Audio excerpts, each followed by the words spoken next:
আজকে তোমাদের সাথে যে মিনি ব্লগটা শেয়ার করছি এটা পুজোর সময়কার ভিডিও। পুজোর আগে আমি যে হেয়ার মেকওভারটা করিয়েছিলাম এটা তারই কিছু ক্লিপ। তো পুজোর সময় আমি পুরো হেয়ার ট্রিটমেন্ট করিয়েছিলাম, মানে স্ট্রেটনিং করিয়েছিলাম আর গ্লোবাল হেয়ার কালার করিয়েছিলাম। এর আগে আমি একবারই হাইলাইটস করিয়েছিলাম, তারপরে একদমই গ্লোবাল হেয়ার কালার। তাই আমার বিশেষ সেরকম কোনো আইডিয়া ছিল না, আমি দাদার হাতেই পুরোটা ছেড়ে দিয়েছিলাম যে তুমি যেই কালারটা বলবে ওই কালারটাই আমি করব। তো আমার মনে আছে এই দিন আমাকে টোটাল 5 ঘন্টায় 5 বার শ্যাম্পু করিয়েছিল।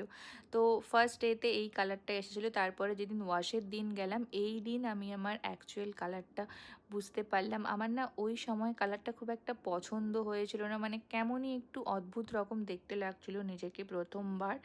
তো আস্তে আস্তে যখন কালারটা মানে ফেড হয়েছে, মাসের পর মাস গেছে, এটা আমার ঘুরতে যাওয়ার সময় ছিল, এটা 2 মাস পরে এই কালারটা ছিল হেয়ারে। তারপরে যত দিন গেছে, এখন তো প্রায় 7 মাস হয়ে গেছে, কালারটা এখন যেন আরও বেশি শাইন করে। তো এটা আমি 6 মাস পর গেছিলাম আবার হেয়ার কাট করতে। তো এই দিন হাবিবসে না এসি চলছিল না 5 দিন, আমি জানতাম না, বাট দাদা মানে আমার অ্যানিভার্সারির আগের দিন ছিল, 100% এফার্ট দিয়ে হেয়ার কাট তো করেছে, তার উপরে হেয়ার স্টাইলিংও করে দিয়েছে একদম ফ্রিতে। এত ভালো লাগছিল কি বলবো। তো এই ছিল আমার হেয়ার মেকওভার।